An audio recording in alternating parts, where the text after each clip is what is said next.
Welcome to App Design Tips. I'm here to share with you a new website builder in a sea of many other website builders built for designers that want pixel perfection on every screen size without having to rely on developers. So let's take a look at Editor X.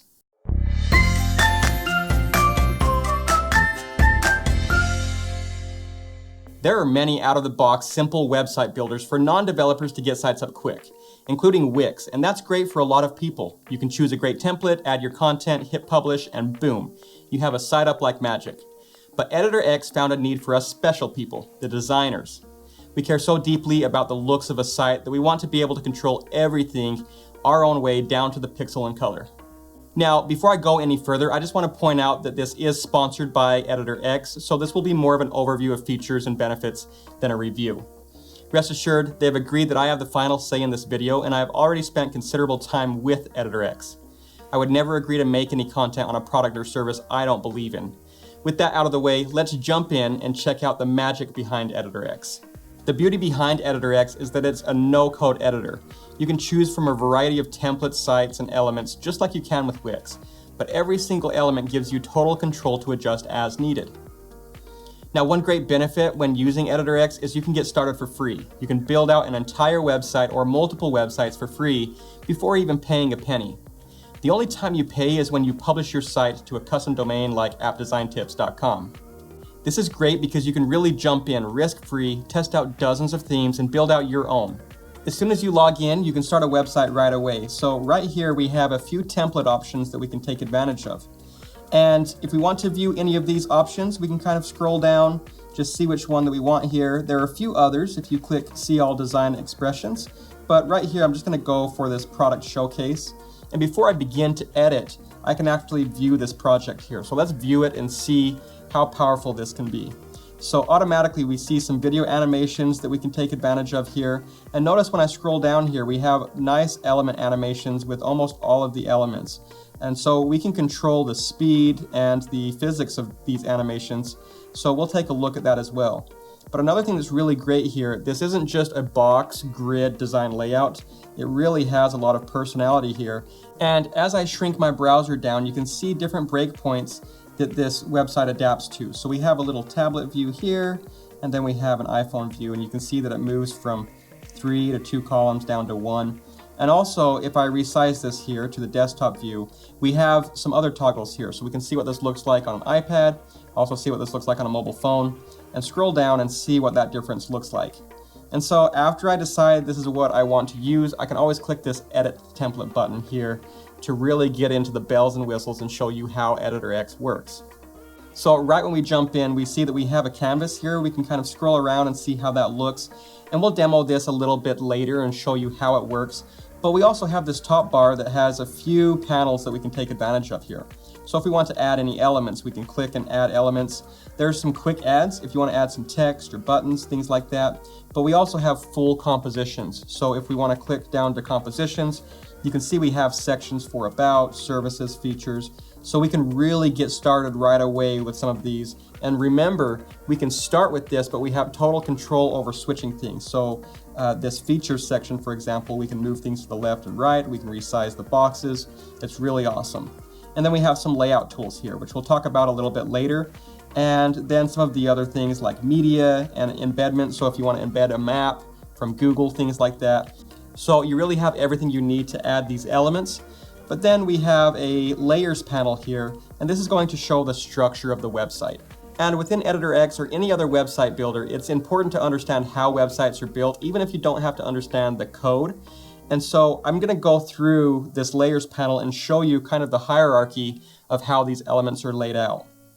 And so the hierarchy is really, we have this page, and then within every page we have things called a section. And these sections, first of all, I'm going to click on iPad view just so we can see what this looks like. The sections themselves are these wide, full spanning sections that the containers live in. And so we see that we have one section here, we scroll down, we have another section, things like that. And then in this section specifically, we have containers. So if we click on the container here, we can see that all of these elements are contained within this one container. And so really we have these pages, sections, containers, and then we have items. And we can always look at layers to see how this is structured, but the nice thing about that is we can take a section like this. If we click on this ... here, we can move this up or down. So if I move this up here, we can see that it moves up here above the others. So that's how you can arrange the order of the sections. And if I want to add a new section in between here, I can click this little plus button once I have a section selected, but we'll talk about this a little bit more. Maybe let's jump into another panel here. This is our masters panel, and you can see by default here, I actually have a header and a footer. And masters are really great if you want to create these designs that live everywhere throughout your site. And if you change it once, it changes everywhere. So headers and footers are a great example of this, but you can also do something like a sign-up form. If you want to create this once and place it on 3 or 4 or 100 different web pages, you can do that and always update once, and it'll trickle out through the rest.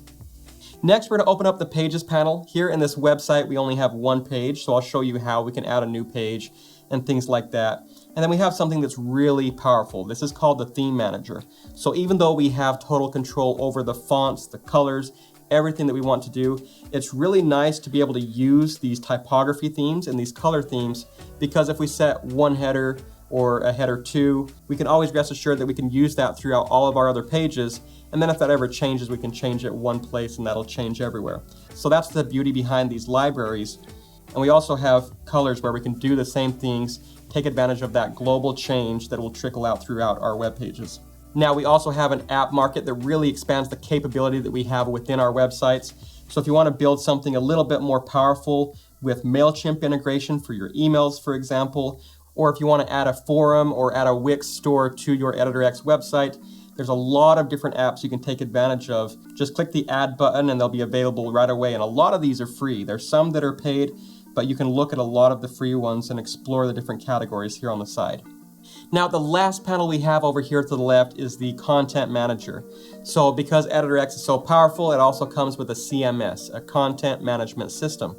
And this Content Manager allows you to not only create a blog with dynamic content, but you can use this for your portfolio items or really anything where you want to have a lot of dynamic content in one-page design where this content populates on. So this would take a while to explain how powerful this is and how it works, but if you want to find out more, you can click this little handy Find Out More button, and you can get started that way. Now, near the center of this top bar, we have our pages as well. So we can see we only have a home page, but we can click Manage Pages, which will open up that Pages panel, and I'll talk more about that later. One thing that I do want to point out though is the SEO benefits you get with EditorX. So if you click this little ... button here, we have a few settings for these specific pages, but also the page SEO settings where you can set your titles, your metadata, and different things like that, which is very handy to have. And it gives you a little preview of what that's going to look like on Google as well, so it's very nice. And so next we also have breakpoints. So if we want to preview how our design looks for the desktop and the tablet and the mobile, we can do so right away by just toggling in between these different icons.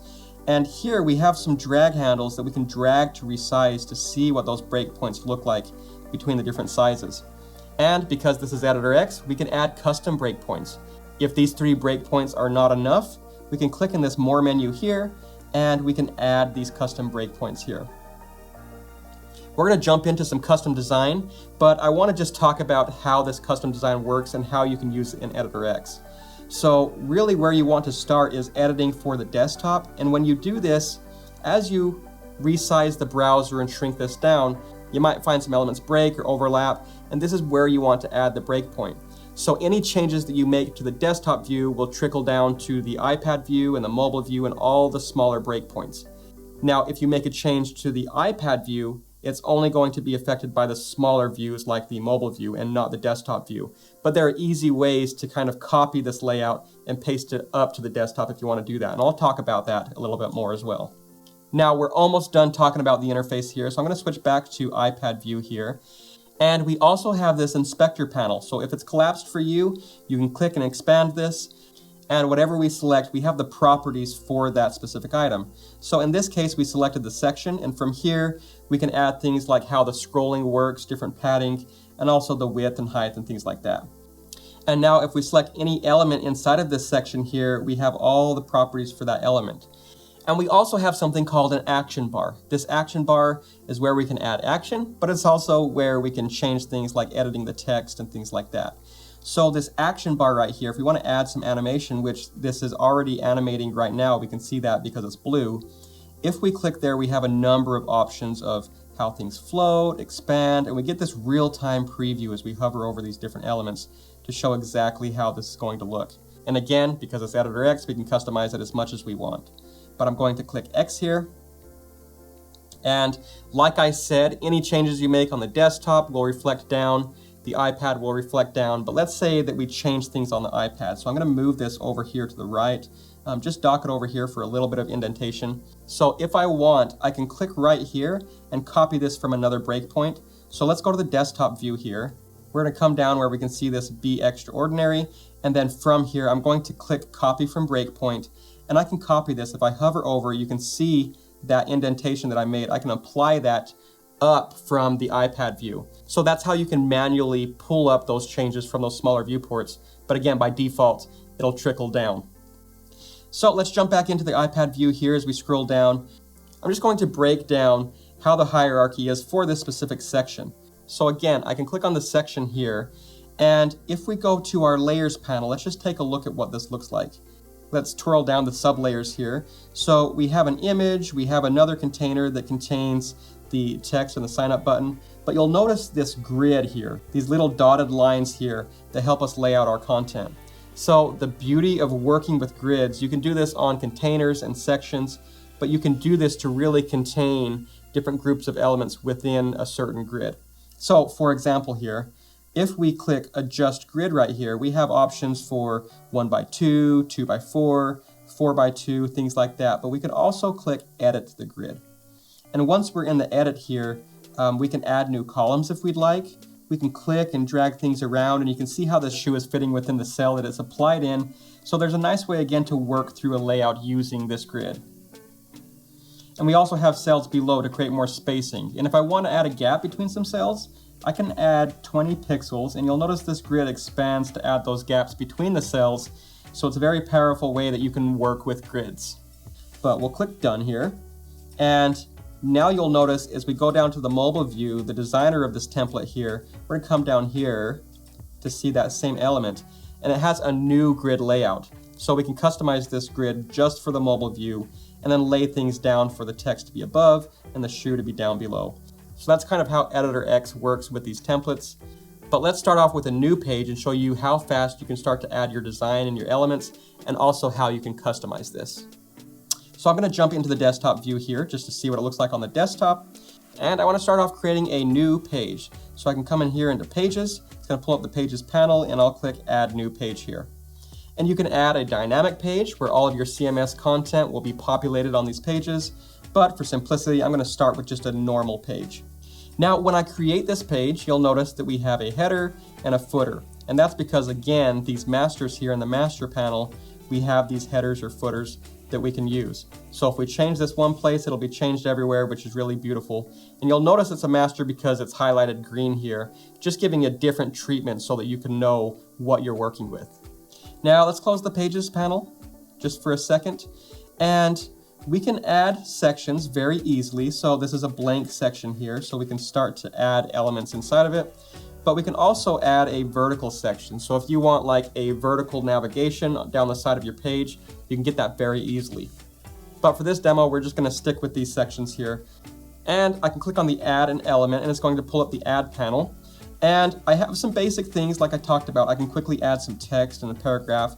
But if we want to make use of some full compositions, I'm going to click on Composition. And this is going to give us sections with containers inside of them with items inside of the containers. So let's scroll down here and take a look at some of these. If we want to go to welcome, we can see some welcome sections here.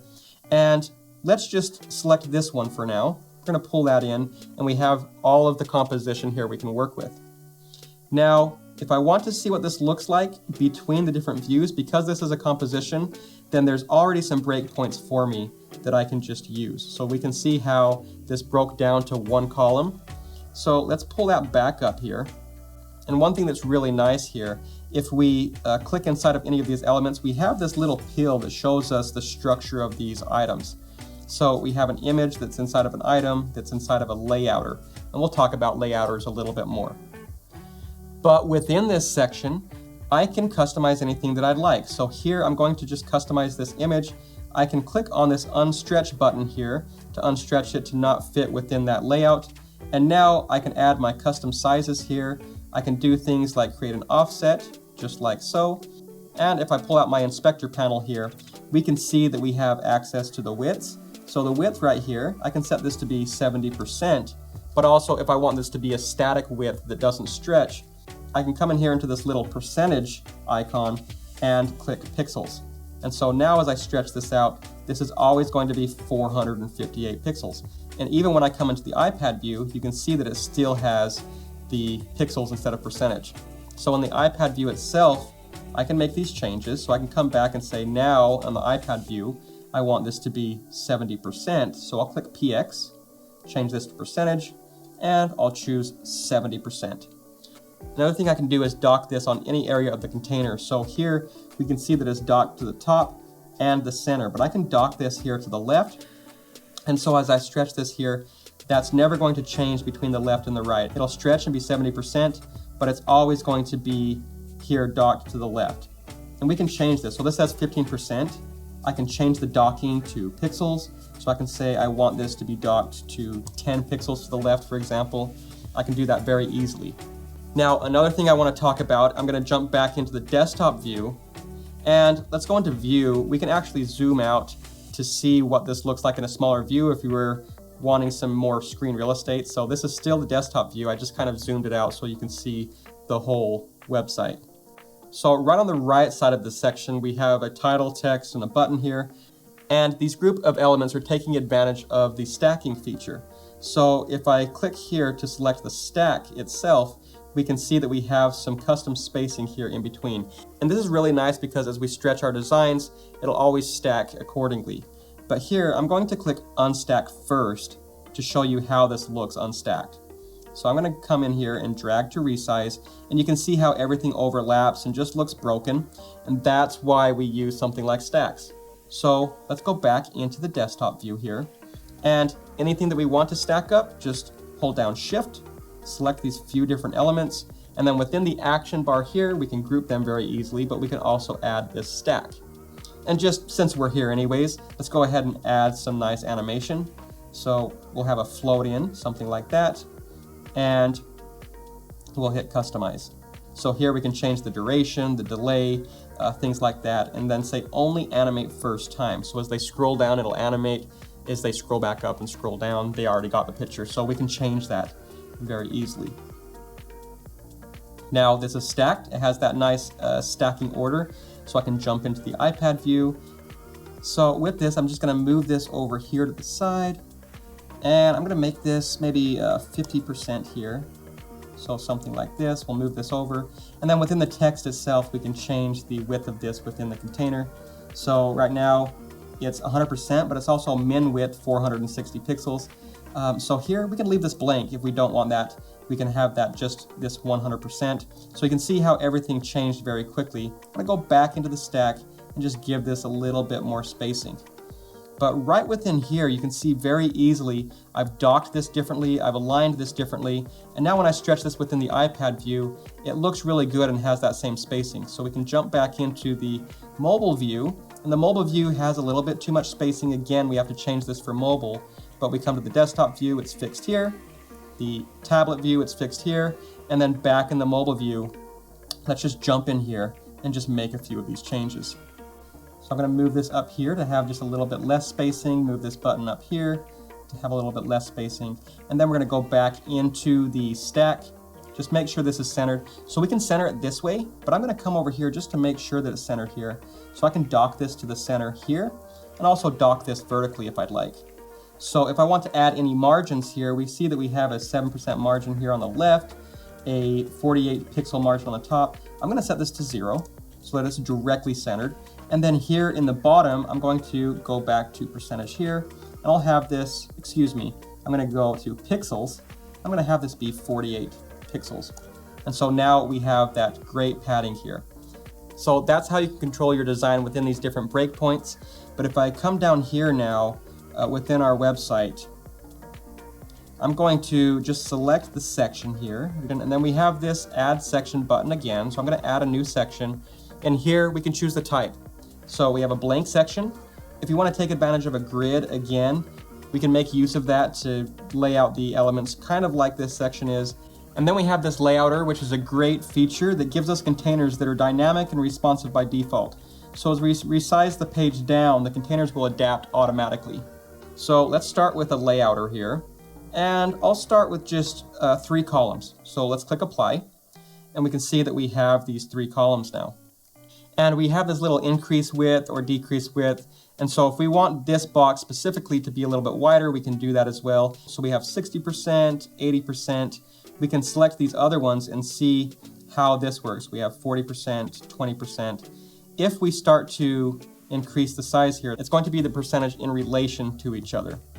So here, if they're all at this 60%, they're all going to be the same exact width. So this is 60, 60, and 60. But now we can start to drop some elements inside of here. So we're going to go into the add panel. We can come over here into our media and images. And we've got some royalty-free images we can take advantage of. So I'm going to come over here and just add this nice little mountain image.